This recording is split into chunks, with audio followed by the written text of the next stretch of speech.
Hey, you, person who clicked on this video, have you ever tried to introduce someone to video games only to have them stare at the floor, walk into walls, then give up in 5 minutes? Yeah, me too.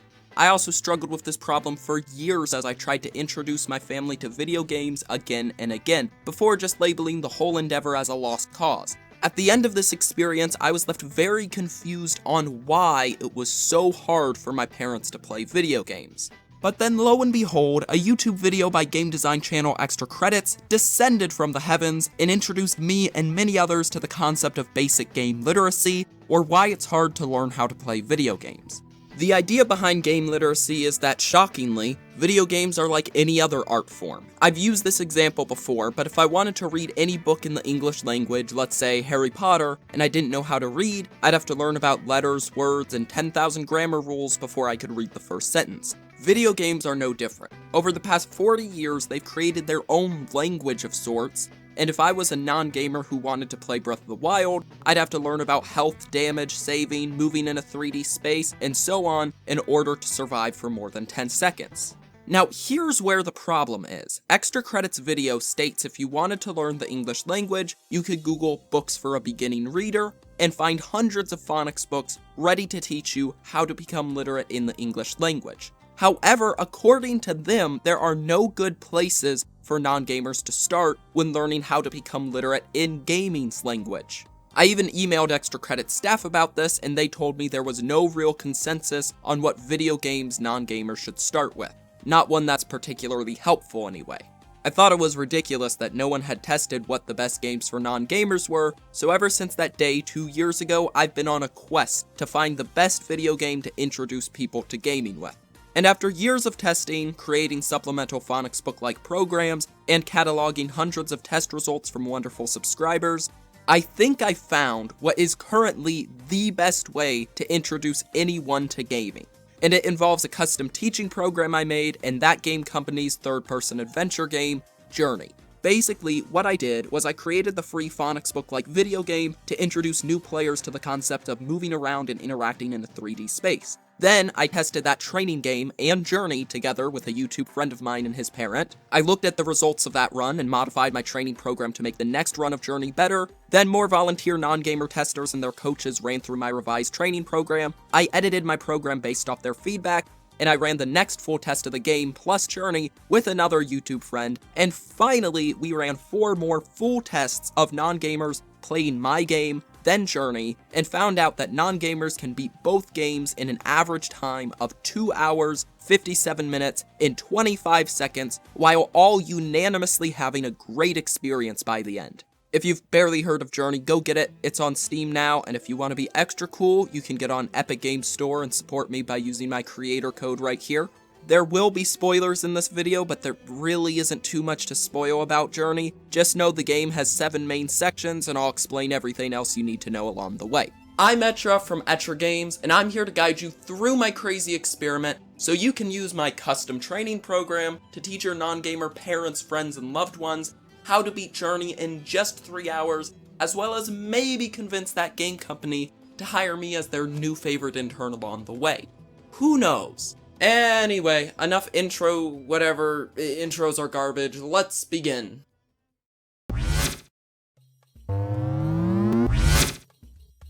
Last year, I started working on a game that would teach new players everything they needed to know in order to play Journey. Namely, how to use a controller, move, interact with Journey's blip thing, jump, and use the third-person camera without just staring at the floor all the time. The first version of this training program started out pretty simple. The game begins with the player not being able to move at all before being given a prompt that tells them to move forward. The prompt then scoots on over to the left side of the screen so players hopefully use their left joystick instead of their right one to move. After moving forward, the player is stopped by these boards and is forced to hold down the rightmost button to charge up their blip thing and break through.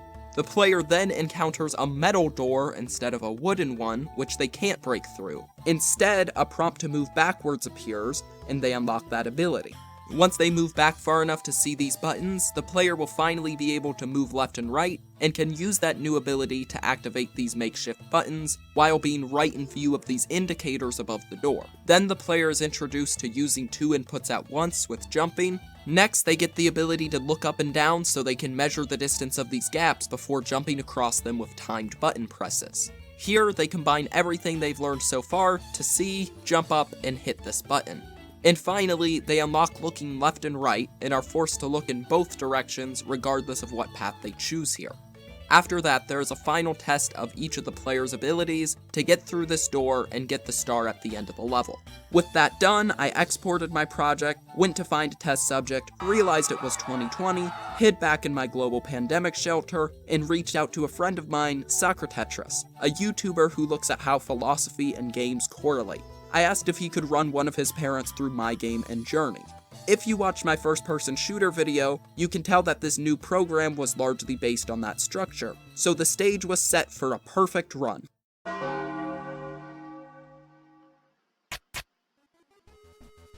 Oh, I can't swim. You probably can't. There's a big wall in front of me. Mm. There's probably water on the other side. So what do you see in front of you? A wall. Yeah, what's on the wall? Rocks. Pebbles. What's on the ground in front of you? Grass. And what's on that grass? Wood. And other than the wood, what else is on the grass? Oh, these 2 trash cans. Okay, it's the X button. Ooh. You hit the ball. There was certainly quite a bit to fix and clarify about the program, but our first volunteer test subject still made it through the game, albeit in 25 minutes, which was nearly double the time I hoped for. And there was one additional note in Socratetris' report that greatly worried me about his parents' playthrough. Past the door, we ran into our second set of issues when she unlocked looking right and left. The problem being she would only look right or left, which means she didn't correct her vertical camera placement for these jumps and didn't get a good sense of how far away these platforms were. Even when she messed up the hitboxes and respawned back where looking up and down was introduced, she would still exclusively look left and right. Keep that in mind. Fortunately, even though the experience was a bit of a struggle, the training program did its job, and when Alex's mom started Journey, she wasn't staring at the floor! The first stage went really well, but in the second there was a significant rough patch. First of all, she had no idea that using the blip on a select few of these cloths would build a bridge. On top of that, Socratetris told me, However, when the cutscenes of the bridge being put together were shown, my mom didn't pay any attention since she was busy trying to figure out why her character just disappeared. She then wandered about looking for an exit, all the while completely forgetting the bridge's existence, until I eventually redirected her. And at that point, she was even confused about why she would want to cross the bridge. But hey, after that, things were great in the third stage where she received help from these wonderful magic carpet guides. Stage 4 had her sliding across the dunes and mastering her basic abilities. And Stage 5 was fine until she reached here, where multiple issues stacked up on top of each other to make this jumping section very difficult.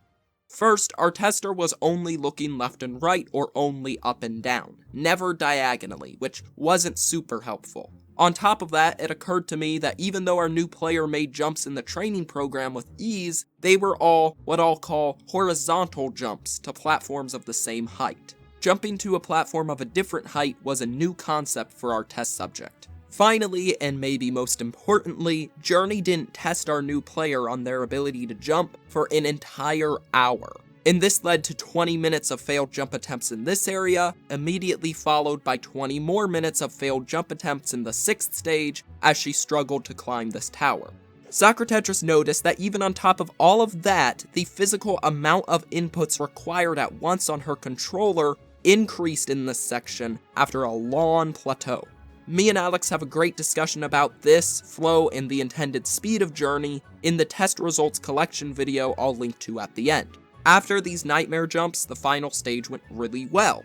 That is, if you ignore this freaking bridge jump that randomly makes a player lose 7 minutes of progress if they fall, and I want to find whoever thought this was a good idea and ask them why. Why would you— Thank you for creating Journey. It was great, Alex. I had a lot of fun.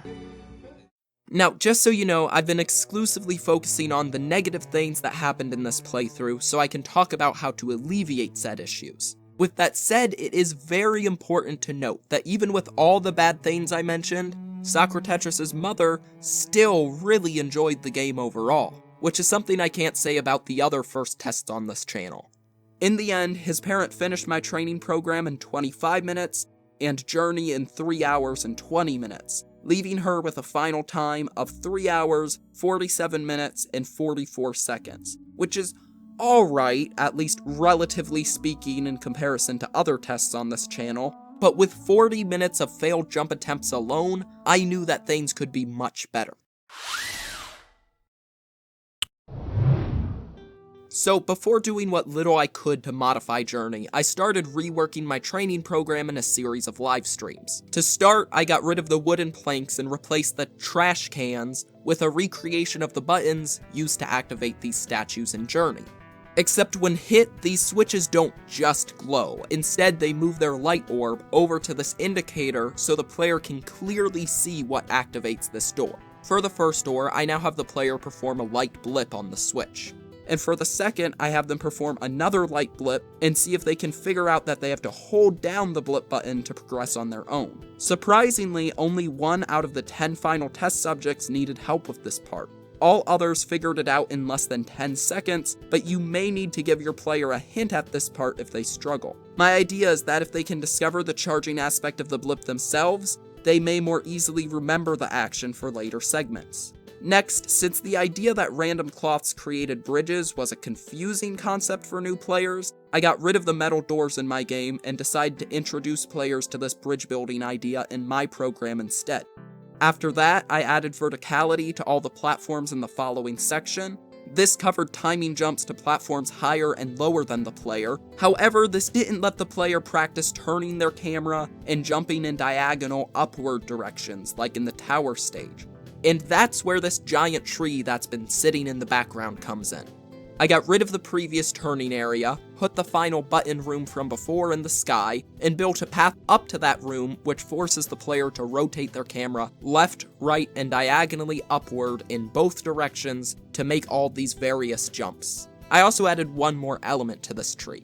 I noticed that our first player was having trouble with these blip-boosted jumps, so I remade these cloth tapestry swarm thingamajigs. Look, nothing in Journey has an official name. The closest I could get for these friendly fellows was cloth homies, so please cut me the tiniest bit of slack when discussing these elements. Anyway, to end the new tree section off, I test the player's skills with one final particularly difficult jump we'll see mentioned again a bit later.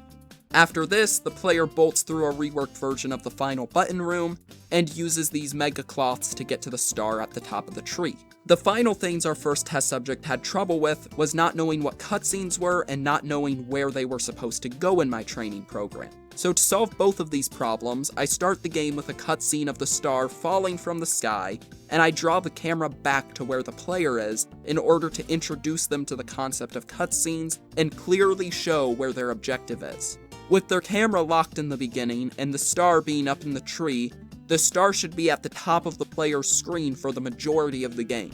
Socratetris also had the fantastic suggestion of sloping all the terrain upward. Since the player knows that the star is up in the tree, they know they have to go up, and if they catch themselves moving down, they may subconsciously detect that they are going the wrong way.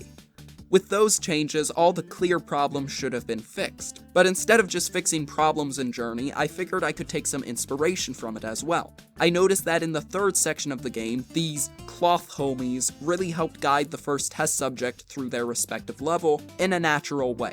On top of that, lead Ubisoft game designer Stanislav Kostuk from the wonderful channel Farland's Design Den gave me feedback on the first version of my program, and noted that giving the player power-ups instead of just having them randomly unlock abilities at certain times could make the game a lot more clear. So while live streaming for 10 hours straight, I decided to combine these ideas and make a guide that dropped power-ups for the player. And in that live stream, we did more than just make an accidental thick mode. Chat really brought our light buddy to life by giving it its name, All-in-One Movie gave it sunglasses, someone else started a cult, and after a good amount of revisions, an artist by the name of Vermix made the final design, and quite a bit of fantastic fan art followed, all of which you can see in the official Light Buddy art gallery I added to the game shortly after. Thanks to all who helped me then, the stream was fantastic. Now, this wonderful little creature guides players through the program, and because of the love for this little guy, I figured that helping him get home to his space family was a better end goal incentive for new players than getting a gold star. And with the program basically complete, I figured it would be best to test it out with non-gamers first before having my next YouTube friend's parent try it and then journey. Before I passed the program on to complete non-gamers, I watched my somewhat gaming experienced mom play through the project, and the only note she had was that I was very mean for making this last jump so difficult. She kept on jumping past it before calling these tapestries to give her a boost, which is when I realized I never tested players on making jumps of a certain length. Every jump in the program was able to be made if the player just held jump and forward through the entirety of the jump. So I made these 3 jumps shorter to force players to let go of the joystick or move it backwards before landing their jumps. That way the skill is learned and then practiced again for this jump at the end. After that, I reached out to you lovely people, and some of you tested the program with your parents. In the very first test, everything went perfectly, and the non-gamer test subject made the previously difficult final jump on their very first try, then got confused on what they just did, walked off the edge, and then struggled to make that same exact jump a few times, but we'll pretend that didn't happen. This was followed by another perfect test, and one more after that. The final 2 test coaches asked if I could translate the game for their parents. So I added a translation system, and got support from these wonderful people to add quite a few language options to the game. Sadly, in the next test there were many technical difficulties and issues that all culminated at this somewhat beautiful moment. For Chad Midget, and I've got to add those variables. I'll probably forget, and just some mom is gonna press the M button, and they just... and the parent had to restart the game. But major props to Okinawa for translating the entire 35 minutes of dialogue in both his parents' runs, so my uncultured American self could know exactly what was happening. And thanks to his parent for enduring said 35 minutes. The final test predicted another extreme outcome, where the parent finished the game in 40 minutes because she lost track of her goal and kept on going back to the cloth bridges, since she knew they were previously important. Her coach stayed mostly silent for the sake of the experiment, and could have directed her, but we were both at a loss on how to fix this issue without adding some sort of additional direction system. Regardless, even with that extreme outcome, the final average time for people to complete the revised training program came out to be right at 20 minutes and 4 seconds. Unlike Deltarune and Portal, Journey is not very open to modification, since it can be an online experience. And if I were to modify the game directly on PC, I'd be alienating anyone who is playing the game on the original PlayStation platforms, as well as providing tools that could be used for hackers to ruin the online experience. Since there were only minor problems I could fix with a mod, I opted to create a printable traveler's guide for non-gamers instead. The first rule I mention in the guide is that the cloths give you light, and light allows you to jump, which is something our first player couldn't learn while being focused on the UI prompt that came up in this section. This blip part exists to remind players that tapestries like this give them a boost, since it will be a good while until they actually need to use a boost to overcome an obstacle. I also added a vague map at the bottom, which clarifies to the player that they need to cross the bridge in Area 2, and they need to reach the mountain to complete the game. I also added optional checkboxes for players to fill out if they want, so they can tell that they're progressing. So with all that done, I sent the program and the printable traveler's guide over to control design YouTuber Jib Smart so he could test his parent on both games. But he did so with a bit of a twist. In the first test, Soccer Tetris gave his mother occasional hints if she truly needed them to proceed. But to test if my training program taught absolutely everything it needed, Jib tested both the program and journey with his mother while refusing to say a word. And aside from struggling with this jump, everything went well in the training program. And with the addition of the Traveler's Guide, Journey went mostly better. Well, the guide seems to have helped.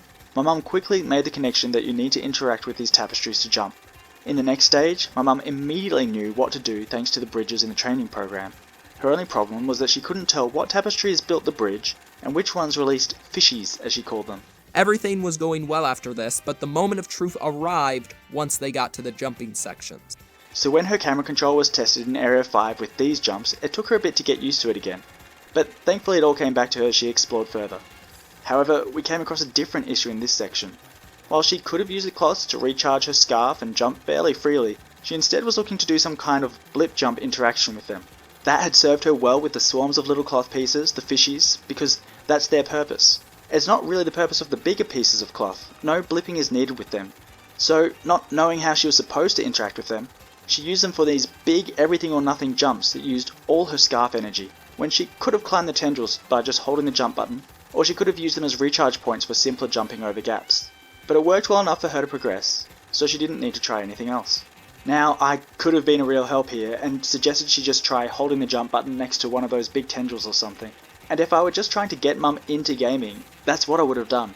With a little nudging, she would have better understood the mechanics and enjoyed the game a bit more. But she and I were taking this experiment very seriously.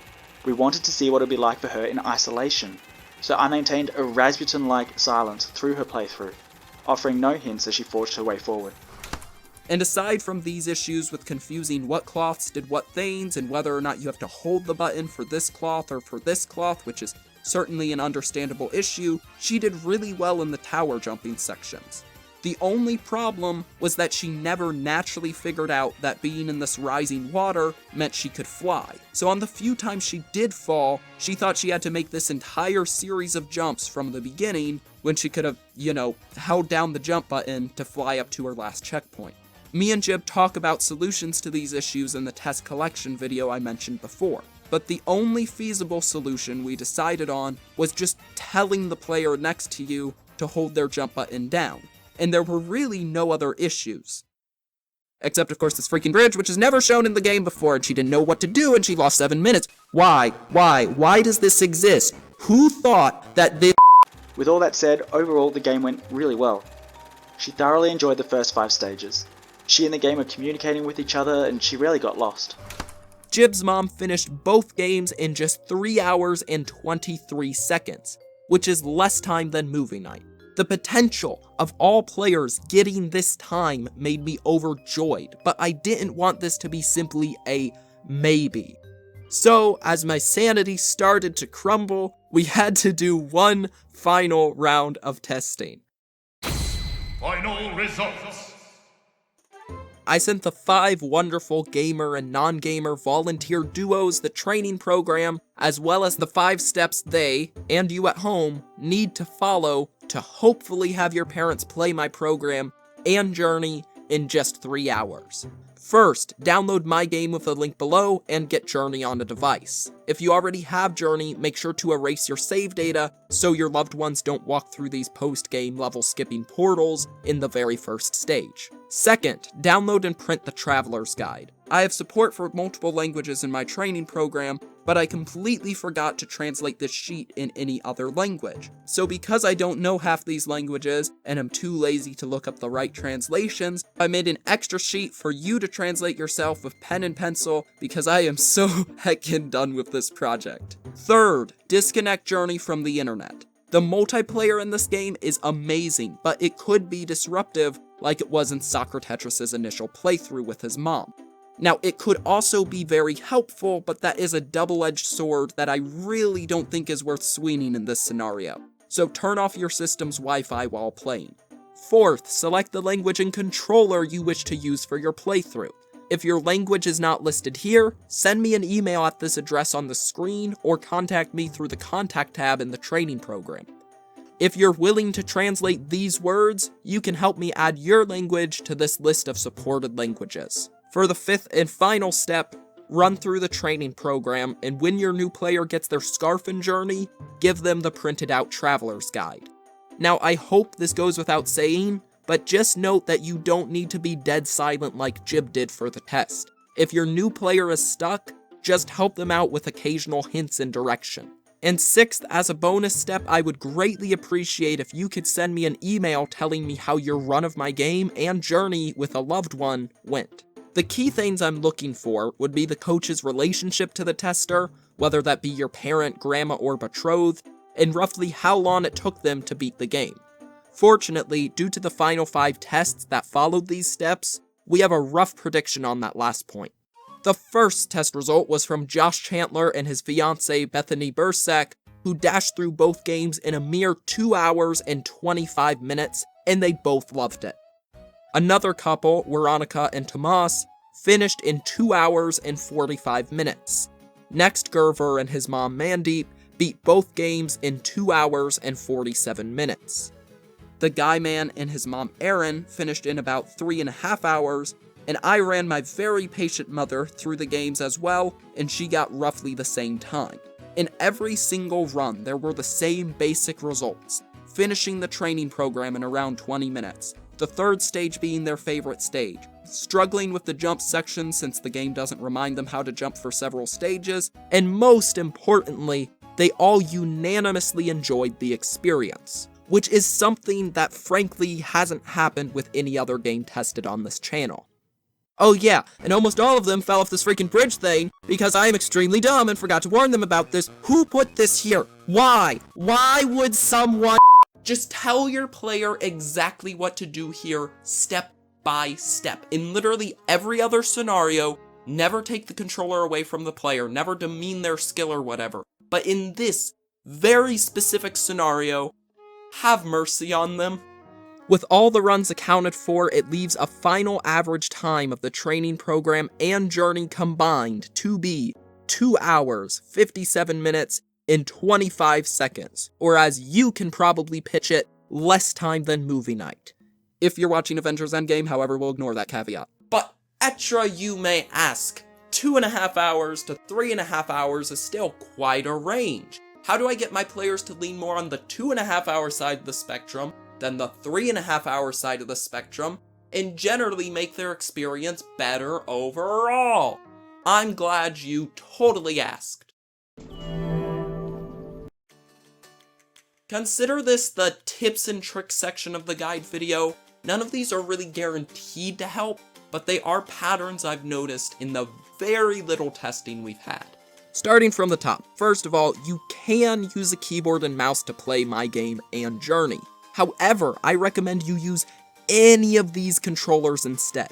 I was afraid to give new players controllers before because they were weird and new to them. But it seems that in general, people who use controllers got used to pressing 2 buttons at once quicker than those who used a keyboard and mouse to move. My guess is that non-gamers are afraid to press 2 buttons at once on a keyboard because doing so would usually mean messing up whatever email, work document, or Facebook post they were writing.